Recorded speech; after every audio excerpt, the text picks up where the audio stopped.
Congratulations, America! You've just gone through 18 months of presidential pregnancy. And guess what? On November the 8th, Election Day, you're finally about to give birth. Oh, the excitement, man! Will it be a boy? Will it be a girl? Well, what the fuck do you care, America? You're screwed either way. Fuck yeah! Walmart! Fuck yeah! Listen, when you go to a restaurant, right, before you make your order, you sit down and you look at everything on the menu, right? Right, exactly. But in America, there are a bunch of people who don't do that for presidential elections. I find it fucking mental just how seriously some people take their right to vote, right? But don't give a fuck about making sure that they know about who they're actually voting for. Most people see their choice as either Trump or Clinton when there are other candidates. That is so unbelievably embarrassing. I'm ashamed for you. People take choosing their order at McDonald's more seriously than they do voting their fucking president. Seriously, man, people can be so brainless at times. A worrying amount of people don't have a fucking clue when it comes to politics and what kind of reasons should and shouldn't make you change your mind about voting for someone. Like, it's fucking ridiculous, man. Like, let me just show you some of the worst examples that I know of. Back in 2004, right, Democrat Howard Dean's presidential run was ended because he ended a speech with a little enthusiastic scream. And then we're going to Washington, D.C. to take back the White House! Yeah! Did you hear that little scream, right? Yeah, that ended his presidential campaign. Fuck how good of a politician you might be, right? That scream is more important than anything else. Now listen, what happened was, right, news reporters heard that scream and reported it as being unpresidential, and the brainless sheep public just agreed with it somehow.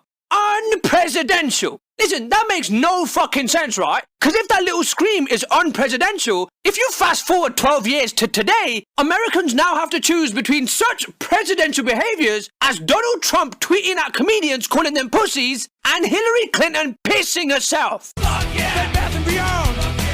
In England, politician Ed Miliband's chances of becoming Prime Minister were ruined after someone took a picture of him eating a sandwich.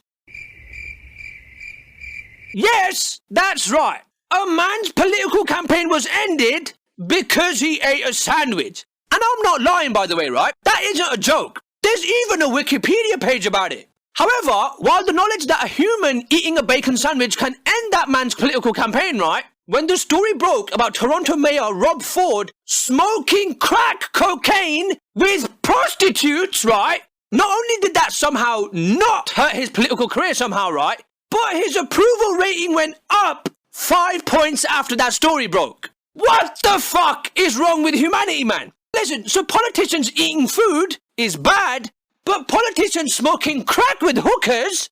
Good! I bet politics doesn't seem so boring anymore, does it, kids? What the fuck is wrong with people, man? Listen, do you see how bad people's judgment is with politics? Yeah! Now listen, let's just quickly get this out of the way, right? If I was American, who would I vote for? Okay, hear me out on this one, okay?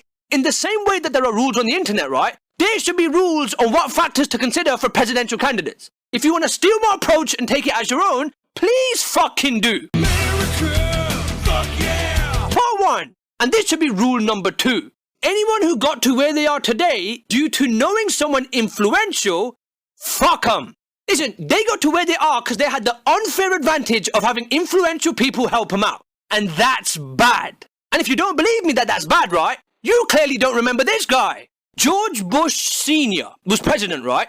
And his fucking son, as luck would have it, right? Also became president. And we all know how badly that turned out, don't we? That's what happens when someone who's in the position that they're in because of knowing someone influential gets presidency. And guess what, mate? Both Donald Trump and Hillary Clinton fall into these categories. Listen, it could be argued that Donald Trump wouldn't be where he is today if it weren't for his multi-millionaire dad. So fuck him. And also, right, Hillary Clinton wouldn't be where she is today if it weren't for the guy that she was fucking, or rather wasn't fucking, from the way things turned out, being a former president of the United States. She knew someone influential as well, right? So fuck her too. Listen, they did not rise to the top to the positions that they're at right now on their merits, right? They had an easy ride to the top because of their influential connections. If they didn't have the influential connections they did, right, she would still be a random lawyer helping child rapists avoid jail, and he would still be a leathery old man with an ugly wig. But great, if that should be rule number 2, right, what should be rule number 1? This. Never trust what a presidential candidate says during the presidential campaign, right? Never. Listen, as a politician, right, being president is the best promotion ever. And they will do and say anything during the presidential campaigns to get that fucking promotion.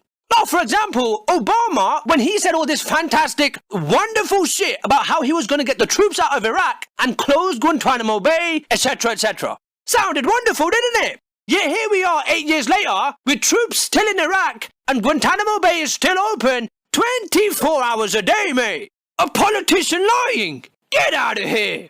Listen, a presidential candidate only has to keep you happy until the elections, not the 4 years after. Remember that. They'll care so much about you, right? Until you vote them into president, at which point the fake ones stop caring about you. Do you see what I'm saying? So what? Should I judge a candidate on grade? Definitely not what they say in the months leading up to the election, right? But I think, in my opinion, you should judge them on their actions in the past. Again, right? Everyone is going to pretend like they have your best interests at heart on their presidential campaign, aren't they? Your main concern should be finding out who had your best interests at heart years ago when no one was looking, when it didn't matter. Now, let me give you an example, right? I suppose you have a business and you're about to retire, right? And you have to hand over control of Uncle George's family strip club to one of these two guys, John or Steve. Suppose John's been staying in the office late after work, right? But only for the past 2 weeks, ever since you advertised this promotion. But Steve, on the other hand, he's been staying late for the past 5 years, every fucking day, ever since he joined, right? You can very clearly see who's putting on an act and who really cares, can't you? Just because a politician talks the good talk now, doesn't mean you should believe it. Again, when the promotion is around the corner, everyone will stay those extra hours at the office to look good to the boss. But you should be looking at who stayed extra hours when it didn't matter by looking at their pasts. And judging from their pasts, Donald Trump is not your fucking guy, and neither is Hillary Clinton your girl. But do you know who was? Bernie Sanders. He was your guy, America. Bernie Sanders filibustered for over 8 fucking hours back in 2010 because he was against extending the Bush tax cuts for the rich because he cared about the regular middle class people. Bernie Sanders has supported gay marriage for fucking decades, and Bernie Sanders was fighting for equal rights for black people back in the 60s. Bernie was America's guy who was staying extra hours after work for decades when no one was looking. Bernie fucking Sanders, man. But Trump and Clinton, no, mate. They're just behaving now that the boss is looking for who to give the promotion to. Don't fall for that shit, mate. You're smarter than that.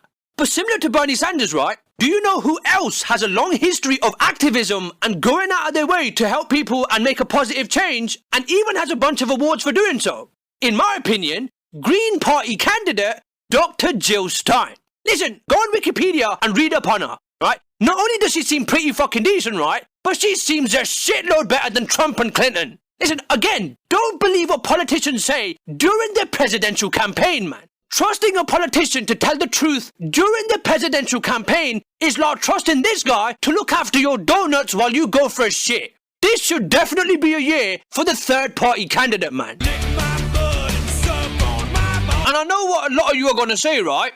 They're not going to win, Grade. Therefore, it's a wasted vote. Okay, let's analyse that statement. They're not going to win. Yeah, no shit, mate. At this stage, the fucking day before the election, right, they're not going to win. But it's a wasted vote? No.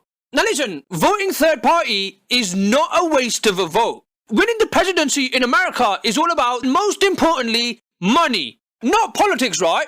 Money. And did you know that America apparently has some law, right, where if a third-party candidate can get 5% of the vote, the Federal Election Committee officially classifies them as a minor party, at which point they get access to upwards of $10 million to fund their next campaign in 2020. Did you know that? Probably not, right? Well, you do now. So do you see how getting above 5% would totally be a win for third-party candidates. Listen, Dr. Jill Stein, in my opinion, seems like a really fucking good candidate, right? But there's also Gary Johnson too, so you make your choice. But research them both and consider voting for either of them. But listen, don't just take my word for it though. Read up on them yourselves. 5% would be a huge win for them both. Okay, but that's enough. I've gone on for way too long now. And because the elections are tomorrow, right, this is obviously the last of my political videos. No more politics, I'm going to be going back to my normal videos from now. Now listen, again, right, I'm not telling you who to vote for, but my main message is this. Fuck Trump, fuck Hillary Clinton, and consider voting third party just as much as you would these two. And if you've decided you're not going to vote at all, maybe you want to consider going out and voting for either Johnson or Stein. Get third party candidates to 5%.